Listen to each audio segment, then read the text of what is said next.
Hi,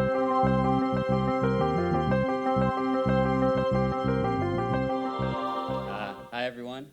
A lot of familiar faces, so no pressure. Um, Welcome. Thanks for joining. I think we have what we think is a very interesting and diverse panel. We'll cover a wide range of topics on alternative growth strategies. And just before we dive in, I guess we can do a quick round of intros just so you can get to know us. I'm Dor. I'm a marketing group manager at Playtika. David, Business Development Director for Digital Turbine. Aviv.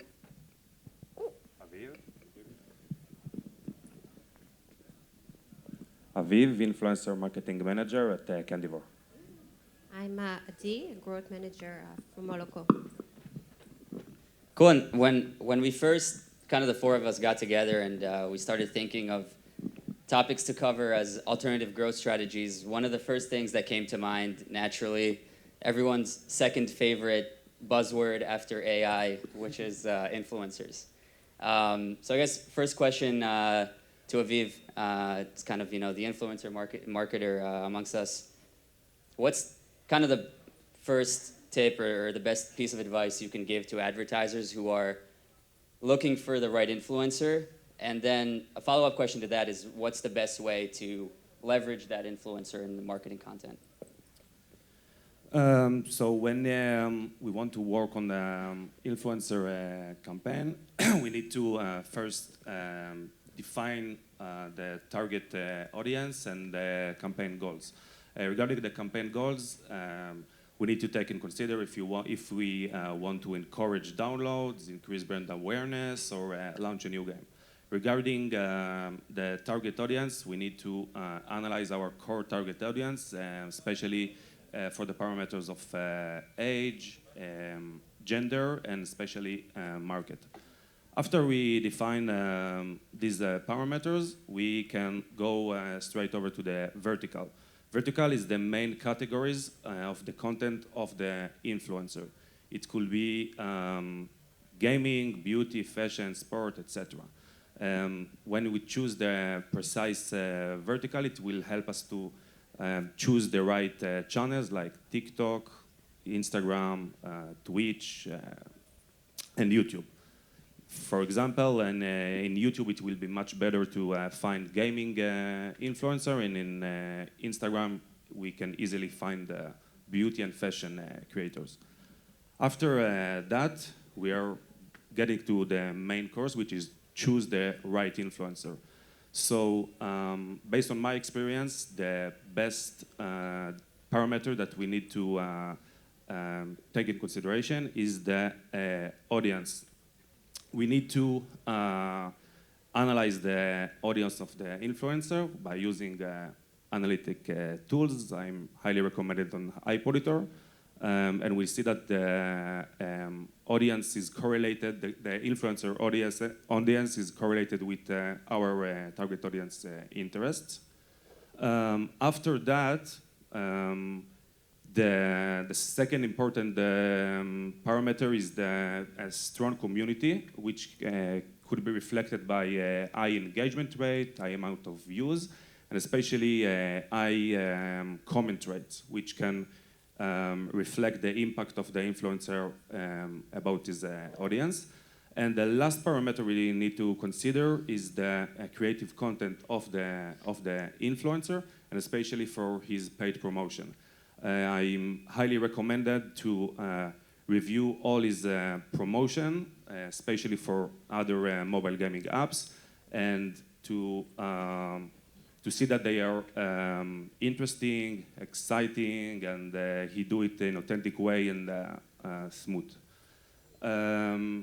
Regarding your follow-up question, the best way to incorporate influencer, I think we have two main methods. The first method is the classic method, like using the influencer to launch a classic campaign with promotion on his social media channels.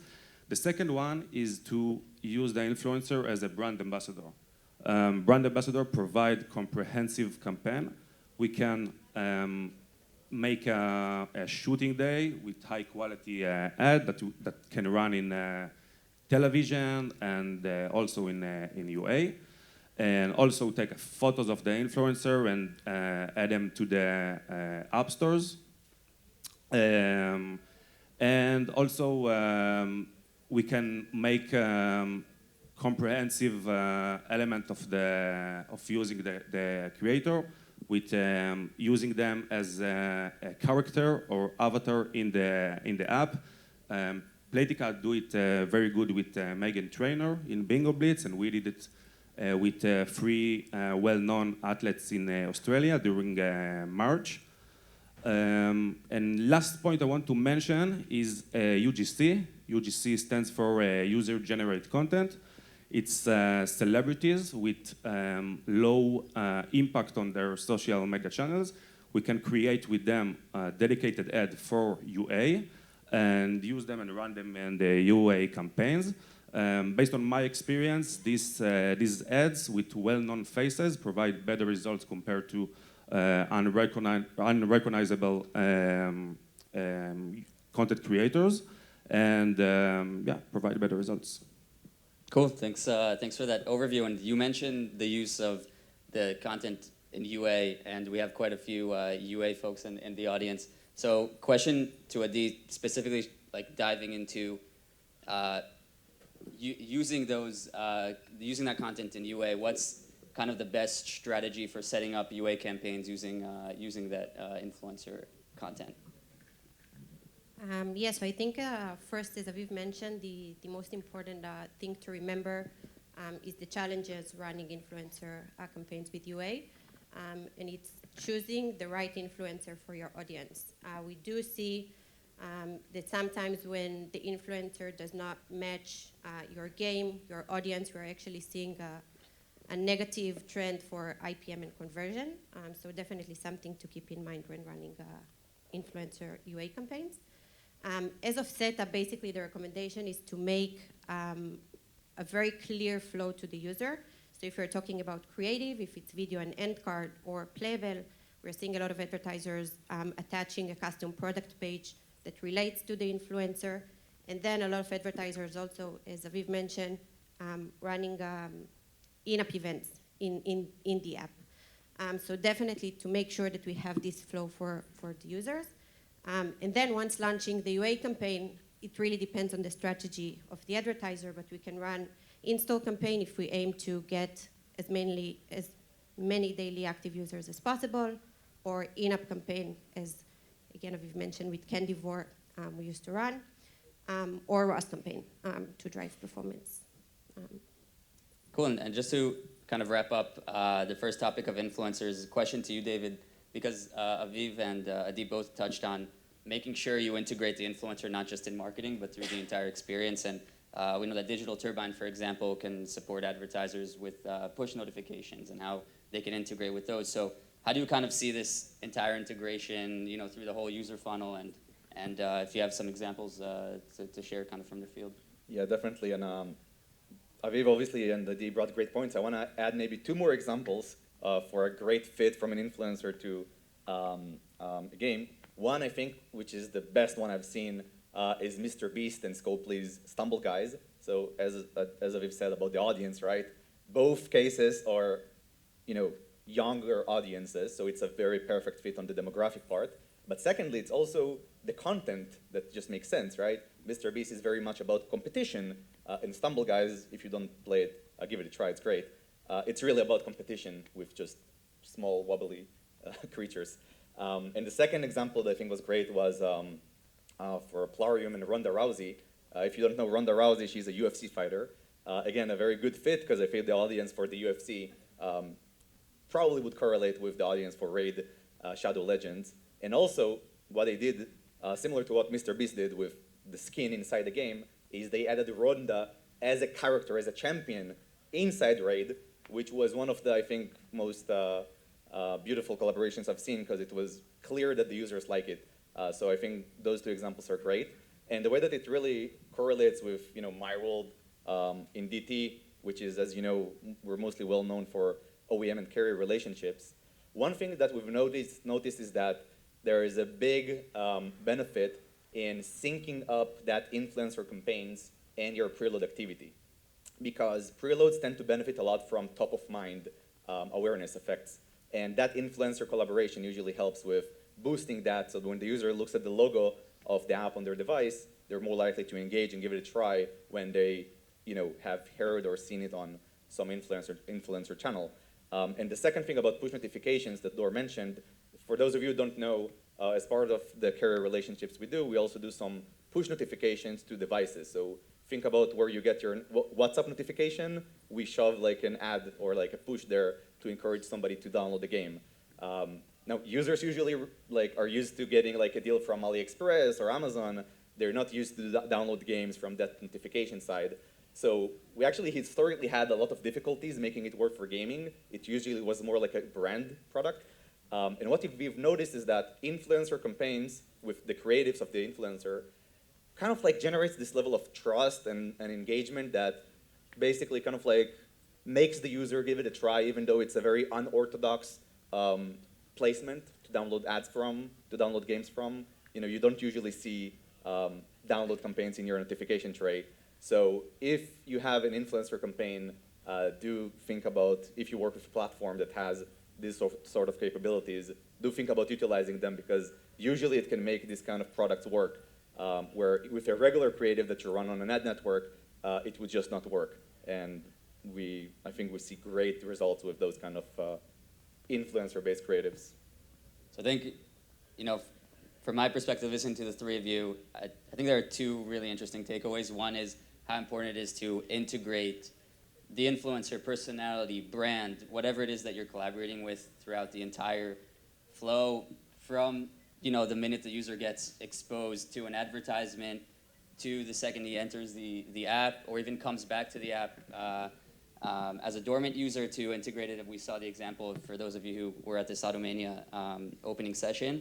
And the second, I think, takeaway is really important to understand who your audience is and choose both the influencer and the channel accordingly. So, and influencer is like a very big, again, it's a very big buzzword.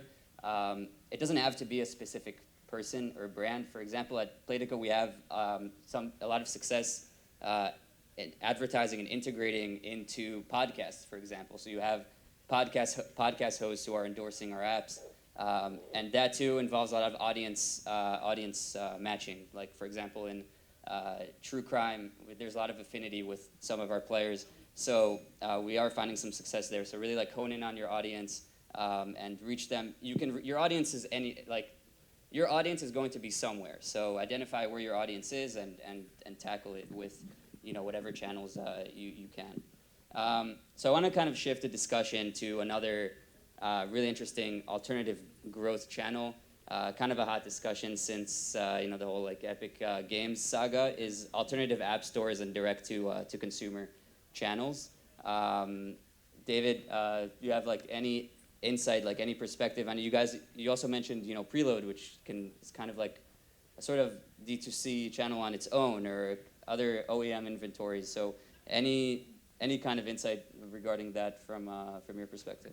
That's my favorite topic. No, but seriously, obviously alternative stores is a hot topic. We all want to go on all the stores, but it's a pain to create that custom version for every store. So it's always like a mission to pick which store would fit me. Obviously, there are vendors like Flexion and others that can do it for a fee, but most advertisers want to pick specific stores. So I feel like my main advice would be to look, again, just like we talked about the influencers, look at the audience. Different stores have niche markets that would cater for very specific audiences. One store in Korea, for example, is the biggest store in Korea. And we know about Korean users, and I think it's a common knowledge, that they tend to like fantasy games. They engage with a lot of RPG games. The top charts in Korea are really heavily saturated with those kind of gaming.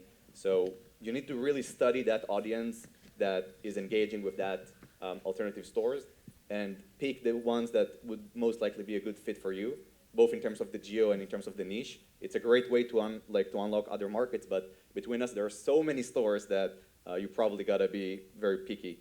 And about D2C, yeah, Dor said, and you're right, preloads and OEM inventories, they're not usually seen as D2C because, to be honest, most of the developers here, when working with these platforms, they run Google Play packages. But in the recent news of Epic, Google, all the legal battles, there is a big switch to run custom versions of apps on preloads and OEM channels. Most of the reason is because that's a way to enjoy a better rev share on IPs. So nowadays there's a lot of movement to switch from Google Play packages and utilize that really unique value with pre-installs and OEM inventories to go D2C, to go direct to the user, and you choose which game version you want them to play. So yeah, I feel like this is a big trend, and I feel like probably in the next few years, a lot of developers are going to switch their packages to become custom ones instead of Google Play, because there is, again, a unique advantage here. So that's my 2 cents. Yeah. Yeah, I just want to add that the alternative app store could be highly potential to penetrate a new market, especially for the Asian market. There is a lot of potential consumers that didn't trust Google and App Store, and they have their own store for them devices, Huawei, Xiaomi, OnePlus, etc. And most of the games are not available on these stores, which can be a great potential to penetrate the new market and increase your potential users. Yeah, I think great points. At Playtika, we do have success in Samsung and Amazon as well, and it doesn't have to be just restricted to app stores.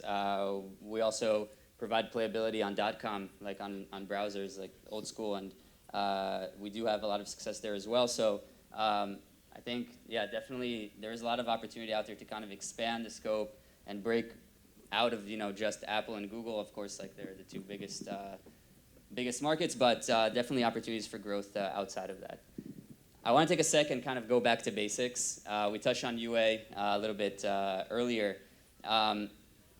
We discussed influencers and we discussed other app stores, kind of like really outside the box things, but there are also things that advertisers can do using proven or like traditional UA channels, different ways to set up their campaigns or their UA strategy. So Adi, question to you is, what are some of those ways that you found success with the partners you work with? Yeah, my favorite topic.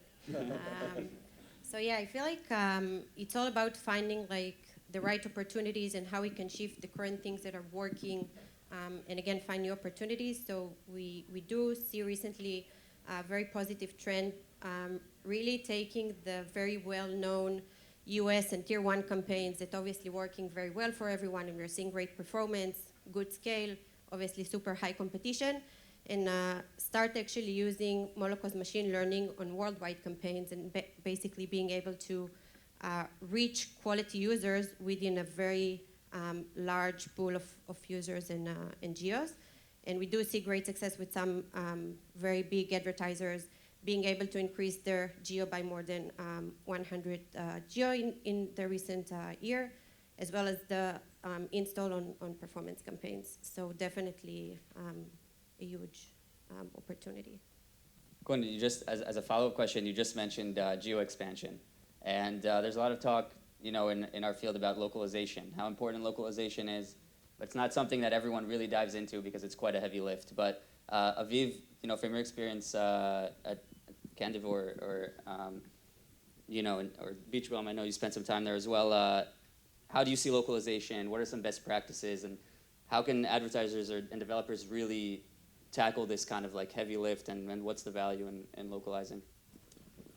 So when talking about localization, in my point of view, is one of the main potential growth channels for marketing.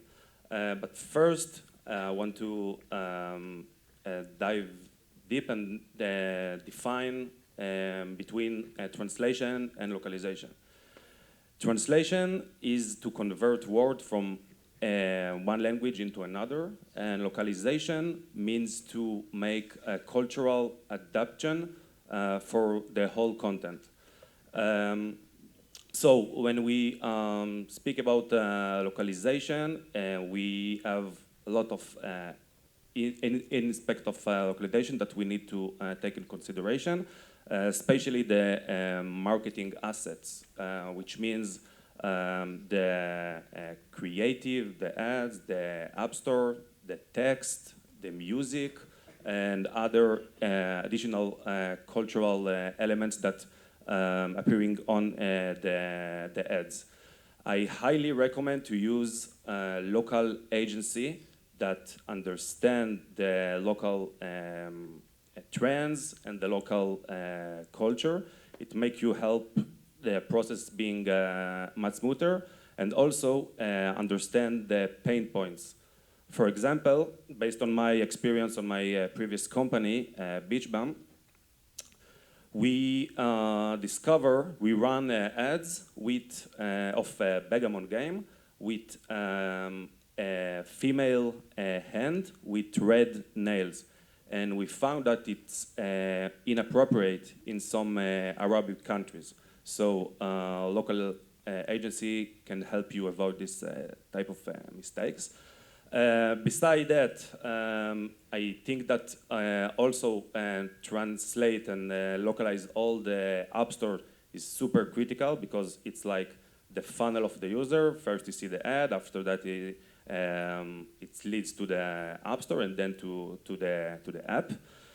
Additional point I want to mention is the LQA. LQA stands for Linguistic Quality Assurance.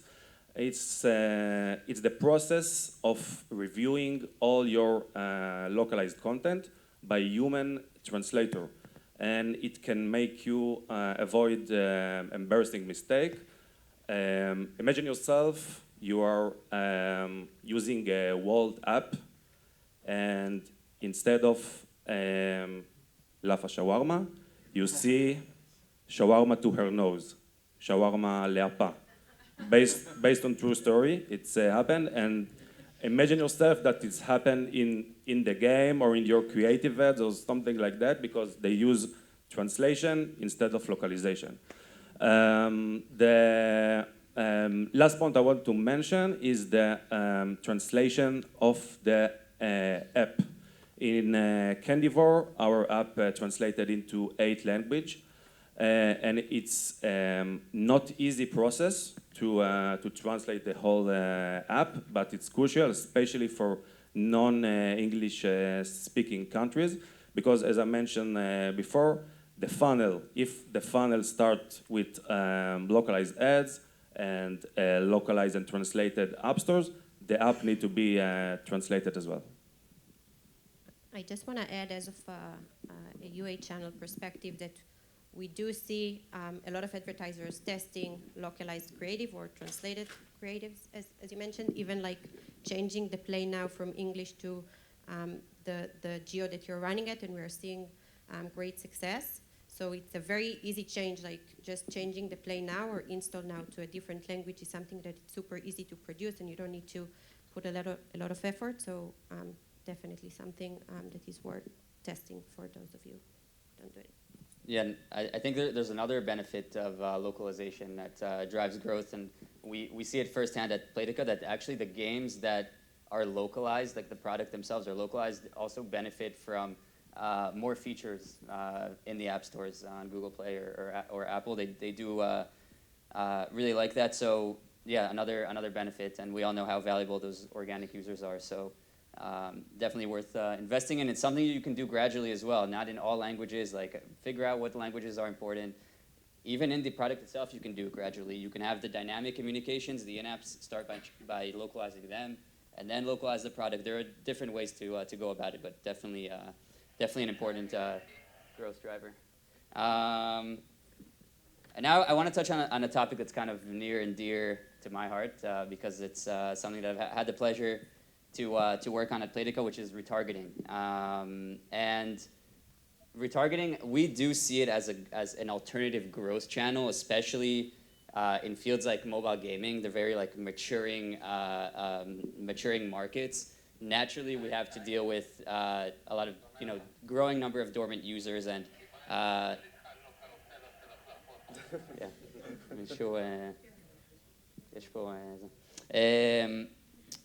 so yeah, retargeting, we do see it as a growth channel because we are challenged with growing number of dormant users. We need to bring them back, and it's a growth channel, like bottom line. So both Adi and Aviv, Adi and David, as you guys provide growth platform for partners. So is there more focus on retargeting from your side on how you can support advertisers that you work with in retargeting efforts? Yeah, I can start and say that recently we see that there's an increasingly bigger focus on retargeting in order to really utilize users as much as possible. And it comes like, I meet it in two ways, right? So one, as you know, this whole ecosystem of OEM and carrier inventory, not all users obviously open those preloads. A lot of those APKs just remain on the device, and the users just are not aware of them.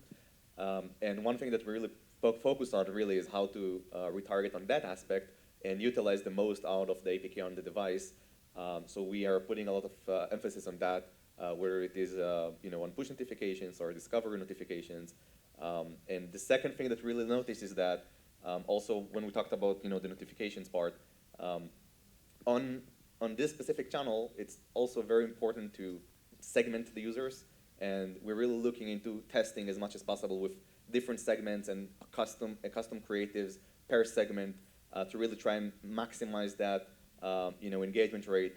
And we see really that the more you segment the users and the more you customize the creative, that the results are just incredible. And we're looking into that more and more because we see that there is a big focus on advertisers and they see great results from really tapping into those users as long as the segmenting is right and as long as the creative and the messaging is on point. Yeah, I'll start with the challenges because that's what I'm here for. I feel like it's important to mention that we all obviously know that the industry biggest challenge for retargeting or re-engagement, which is obviously privacy, and we are all looking to see and curious to see where it goes as of privacy and retargeting. And the second thing is the high competition on this pool of high-value users. With that being said, obviously we know the value of re-engagement, how important it is to bring back users to engage with your game or your app, even if it was just an install or a purchase. So on retargeting re-engagement in Moloco, we are basically allowing advertisers to use our sophisticated machine learning and choose basically the right strategy for your re-engagement. If it's, again, drive daily active users, so using an app open campaign, or if it's an e-commerce or registration subscription app, then using an in-app event, or of course using the ROAS campaigns for driving performance. Yeah, I think retargeting. You guys have both mentioned how important it is to segment the user.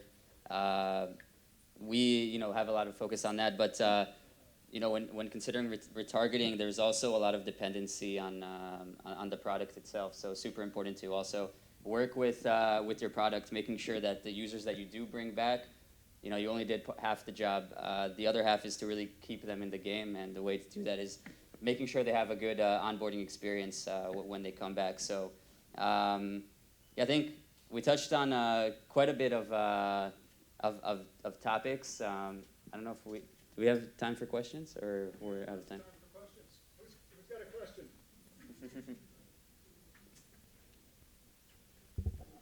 No questions.